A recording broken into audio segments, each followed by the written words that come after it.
Welcome to Shaped by Faith with your host, Theresa Rowe. To find out more about Shaped by Faith and Theresa Rowe, please visit shapedbyfaith.com or visit the YouTube channel, Facebook, or Instagram. And now, here is Theresa Rowe. Welcome to Shaped by Faith, where we shape our bodies and hearts for God's purposes. My guest today is Lorina. And Lorina, I'm going to let you say your last name. What's your last name? It's Mira Fuentes. Thank you very much. She is the author of Miracles of Faith and a powerful voice for families facing medical diagnosis, misdiagnosis, and false accusations. Her story of perseverance, advocacy, and faith in the midst of hardship is both eye-opening and inspiring. And Lorina, thank you for sending your book. I read it, and it is very eye-opening. And I commend you for pursuing what you pursued, with your son. So, and I can't wait for you to unfold this. But before we get into your story, why don't you just tell us a little bit about yourself and your background, anything you want to share about you and your family. Thank you. Thank you so much for having me on your podcast. I really appreciate it. I was born and raised in Poway, California, which is right outside of San Diego, California. And I'm the youngest of four. I have three older brothers and I have a huge family. My dad's mom had 11 kids and my mom's mom had 8. So we have a huge family. My last name is Mira Fuentes. My former last name is Lorina Troy. And I did write a short memoir of our story to hopefully help raise awareness and help others and help families that are going through a similar situation or anyone that's going through a challenging situation in life. Mm-hmm. And go ahead, Lorina. Sorry. Oh, no, it's okay. And I'm an author and national advocate for families, and I have 3 children. So you are busy and you are on a mission and you have a huge mission and you've impacted, Lorena, so many families. You've been on so many different national TV programs. You've spoken to so many people and your story needs to be continued to be shared.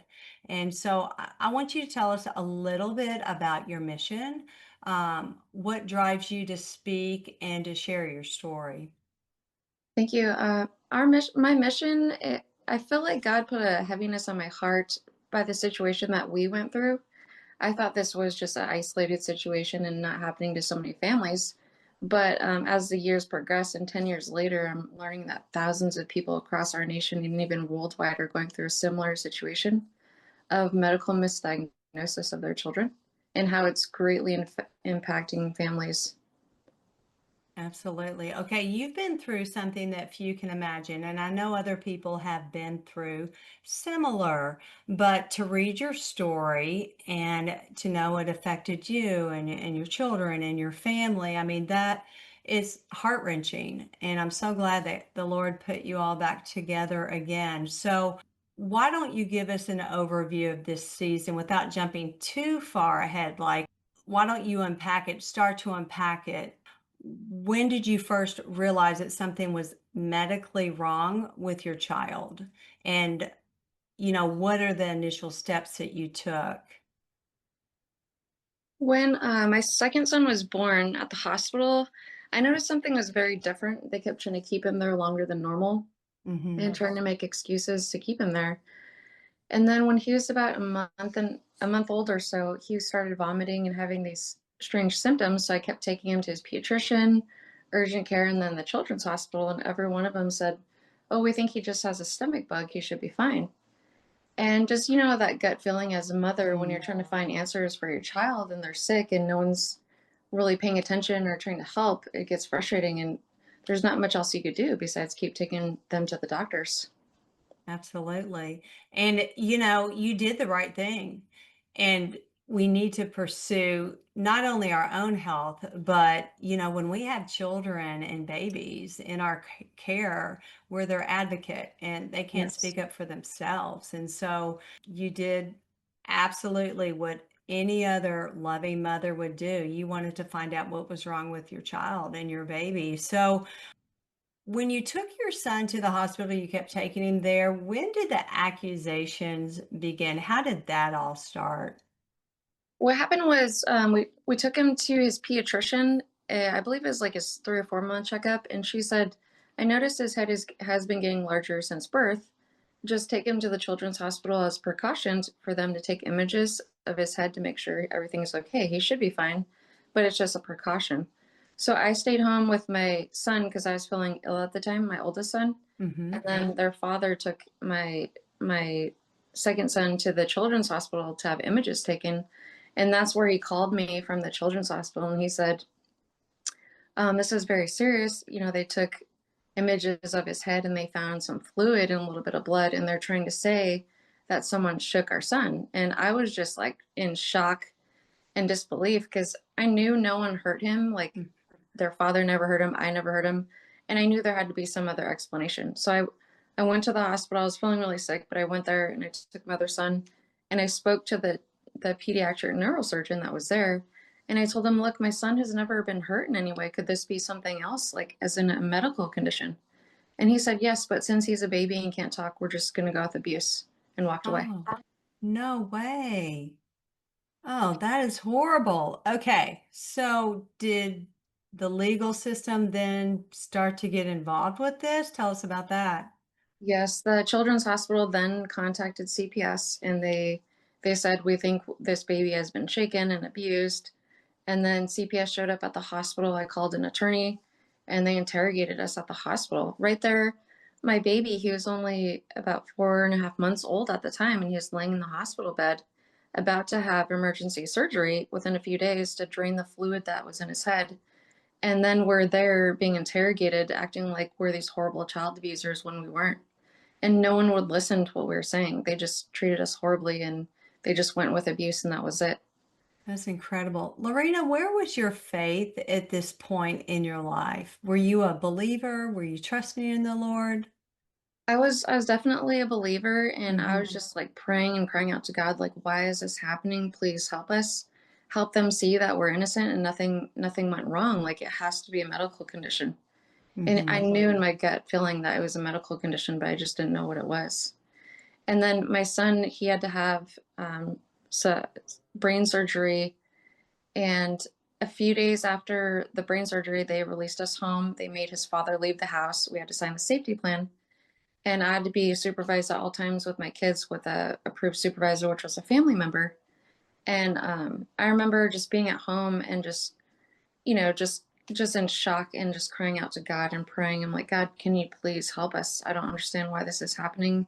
Please help us.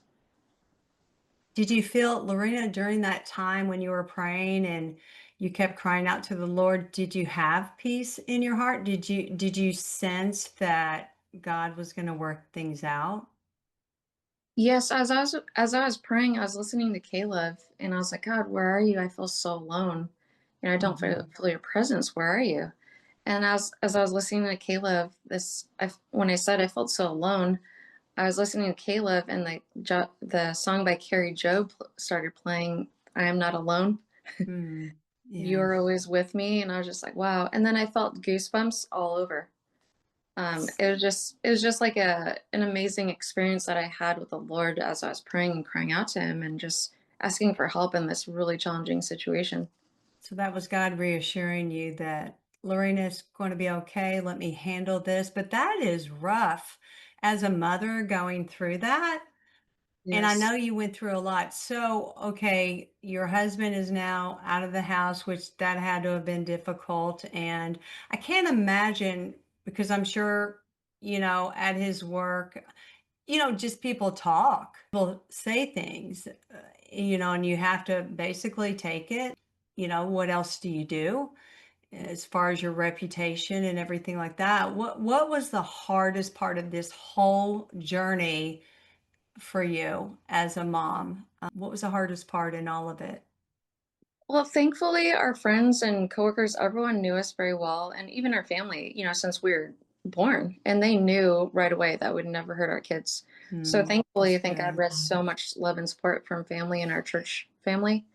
The hardest part for me was when I was really afraid that they would be taken, and then they actually took my kids from me. We were at the children's hospital, and they had to drain the fluid from my baby's head. He was only about 5 months old at the time. And they had to do an external VP shunt to drain the fluid out for a few days. And then they released us from the hospital after about 4 or 5 days. And a few days later, they did a checkup and they said he has a chronic condition and the fluid reaccumulated, so he had to have a second serious neurological surgery to have an internal VP shunt placed to help drain the fluid in his head. And when I asked the hospital, why does he have this chronic condition? Because, they're trying to say he is abused. I knew he wasn't.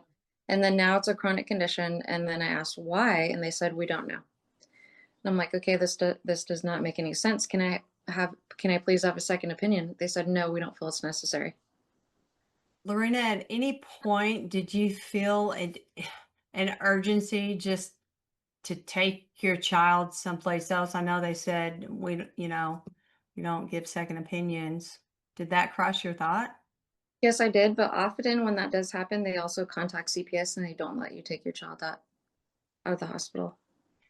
That's just unbelievable. Everyone should have a second opinion. Yes. I've been through a couple of open heart surgeries and I got a second and third opinion. I'm like, Yes. oh, wait. Yes, we had to actually fight for a law in Texas for 2.5 years for a second opinion, and it was granted after 2.5 years. That's just unbelievable. Not naming the hospital or anything like that. Was this a large hospital in your area? Yes, this was a large children's hospital in Austin, Texas. Uh-huh. Okay. All right. So, okay, you were starting to get into the fact that they not only took your son away that was very sick, they also took your other son away as well. Can you get into that story? Yeah, so what happened was the safety plan that they coerced us to sign. So they pretty much said if you don't sign it, I'll contact the DA and I'll take your kids away from you right now. That's what CPS told me. So we signed the safety plan. The safety plan expired after about a month and a half. I contacted my attorney because I had my cousin, she left all 4 of her kids in Oklahoma and came out to Texas to stay with me to be their proof supervisor. So she was with me for about a month and a half. The safety plan had already expired. And I contacted my attorney and said she needs to go see her kids. She really misses them. She hasn't seen them in a month and a half. Do I just let her go to Oklahoma alone or do I go with her? And he said, you know what? I'll contact CPS, let him know you're just going to visit family. And he said, there's nothing keeping you from staying in the state or going with her or anything because the safety plan had already expired. So he said, just go with her as a precaution and I'll let CPS know. So then we drove to Oklahoma to visit family. CPS called me about, I think it was like a week later or so, and they questioned, they're like, where are you? And I said, I'm visiting family. I let my attorney know. He said he contacted you. And right away, they just said, my attorneys contacted me and they said, a CPS is saying that your children are in immediate danger. They're going to take them away from you. And I was completely devastated. I took him to the hospital in Oklahoma and I begged for them to do a full checkup on my son, and they did. They said everything's fine, he's okay. CPS Oklahoma stepped in because they said CPS Texas was calling them to take my kids away from them. She did a 3-hour investigation. She deemed them safe. And she told CPS Texas, I will not take the children from her. They are safe. She took them to the doctors. Everything's fine. So CPS Texas lied to the judge in Austin, falsified court documents, and they illegally crossed state lines and took both of my sons from me. Oh my goodness.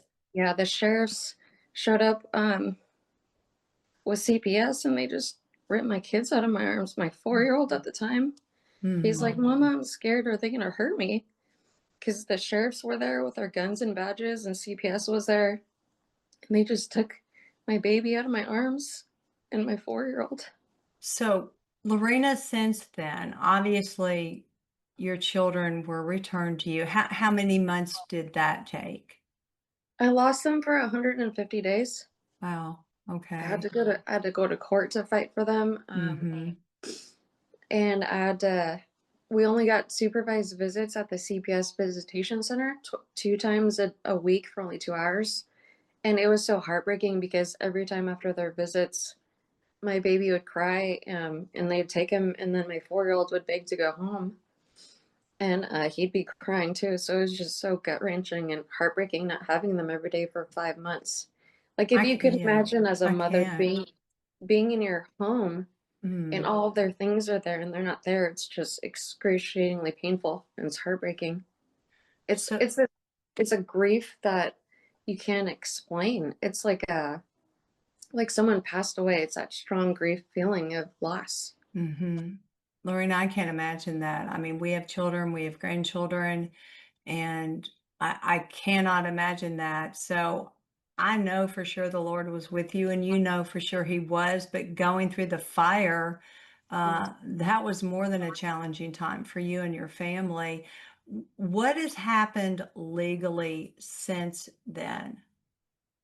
Since then, let's see, the CASA caseworker, he said he went into the CPS office and he looked at both of my son's files.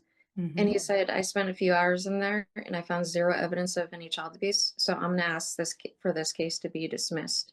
So after a Wow. year of going to court, the CPS case was dismissed. But they also opened up a criminal chart, some serious felonies on their father. So they wrongfully accused their father of 2 serious felonies of injury to a child. So not only did we have to fight for the family court for our innocence, he had to fight for his innocence in the criminal court for 2.5 years. We had to sell our house to pay for the mounting attorney fees. We had to max out credit cards, get loans. Family and friends donated, and it's been like 9 years, and we're still paying off all the debt, like $80,000 in attorney fees. My cousin, she's an attorney in Los Angeles, and she called me and she said, I know that you, and when it first happened, she said, I know that you and their father would never hurt your children. You Hmm. hire your own attorneys and you fight this. And I Hmm. thank God that she told me that, because when you go through this situation, you have no idea what to do, and you're in complete heart. You're just so heartbroken and shocked. You have no idea what to do. So it really helped that she called me, and that we had some great attorneys. We had to hire 2 attorneys for family court and 1 attorney for criminal court. That's just unbelievable. I mean, I'm listening to you. I read your book. I know your story, but to hear you share it in person, it's just unbelievable that something like that would happen, that there wasn't somebody or another attorney that would step in and say, "Hey, hold on here," you know. How old are your sons now? My oldest son is 14, and my second son, he's 9, and he'll be 10 soon. So the son that was having the difficulty, that had the surgeries, how is his health today? He's doing well. He still has the VP shunt to help the fluid drain efficiently. And it took 2.5 years to find the correct diagnosis. And I told CPS, I know my son has never been hurt in any way. I will take him to doctors and find the Mhm. correct diagnosis. And that's when I think everything shifted and they got a little more aggressive with me. Because even CPS Oklahoma said she requested the medical records from CPS Texas and the Children's Hospital, and they refused to give the records to her. And she's like, I'm a supervisor and this has never happened before. They've never refused to give me the records. Something is going on between CPS Texas and the hospital. It's not right. Uh-huh. And they should have never Yeah. taken your kids because she deemed them safe for me. And it took 2.5 years. So when I got them back, I kept taking my son to many different doctors, Mhm. another neurosurgeon, another hospital, geneticist, just all kinds of doctors to find the correct diagnosis so he could get the best medical care possible.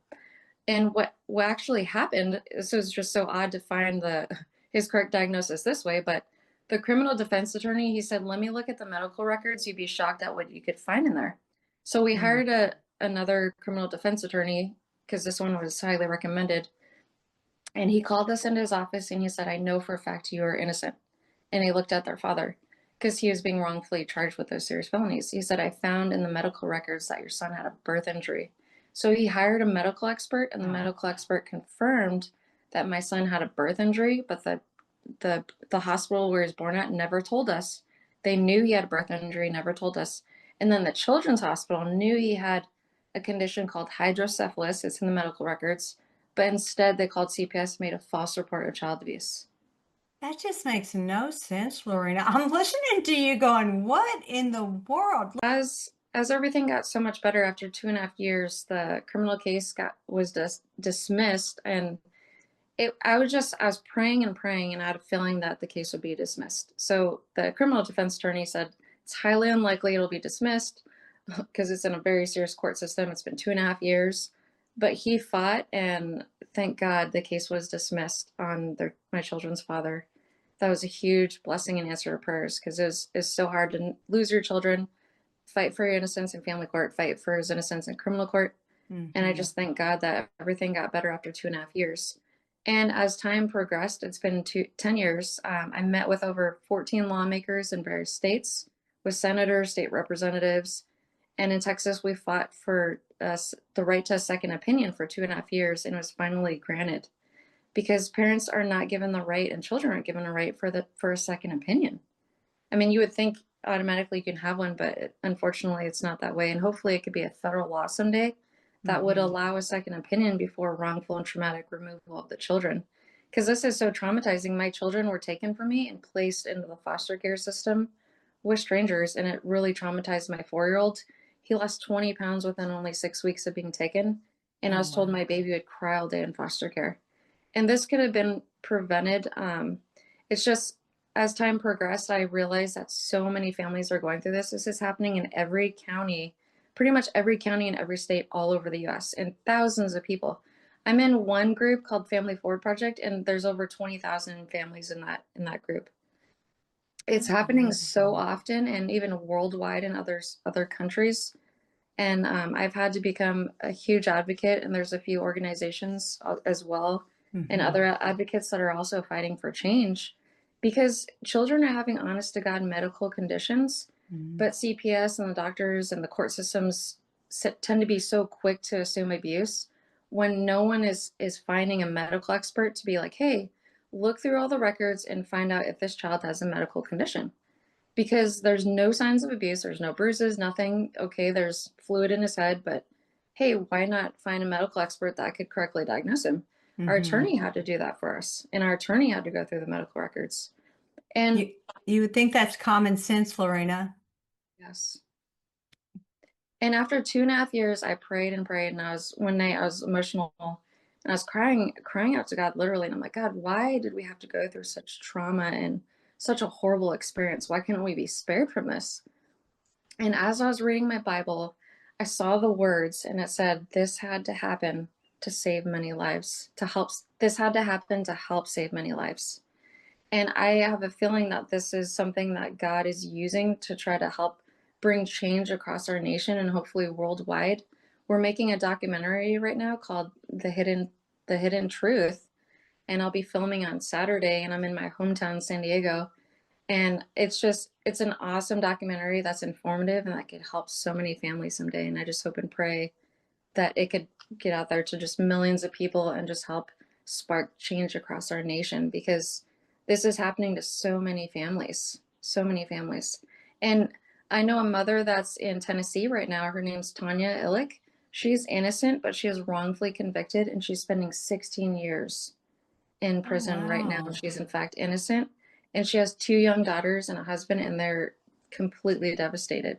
And then children are being placed in the foster care system, and they're terminating parental rights and adopting them out to non-family members. So I could have lost my kids forever over a misunderstanding and a misdiagnosis. It's happening so often, where children are being taken and the parental rights are being terminated, and they just adopt the children out. I know a mother that spent $1 million, and she lost her child for that reason. It sounds like there's a lot of evil, in the system. God chose you, Lorina, you know that. And I hate that you had to go through that, but you are a voice. You're a voice in the wilderness right now. You're a voice for all of those families who are going through this. What would you say? Let's say someone's listening and they're going through this, or it's just at the beginning. What hope would you share with them? I would tell them to stay strong, never give up, and keep fighting for the truth and keep praying, because with God, all things are possible. And it was definitely a miracle of faith. Because we had faith, God can make miracles happen. And when I had, like, when your child is taken from you and so unjustly, and you know that, you never hurt them or anything, you did anything wrong, the intense heartbreak and grief and the gut-wrenching horrible feeling that when you don't have your child every day is so painful. It's indescribable. And I feel like I have that compassion and understanding to try to help others, because I know exactly what it's like when mothers call me crying because their babies have also been wrongfully taken. I pray for them, and I'm like, God, please help this family. It's happening so often, and so many people have contacted me over the years, and sometimes I schedule meetings in their state. Like a mother, she contacted me in Missouri, and I requested meetings with a senator and state representative in Missouri on Zoom. And we're saying, can you please have this law passed for a second opinion in your state? Because here's all the families that are also going through a similar situation.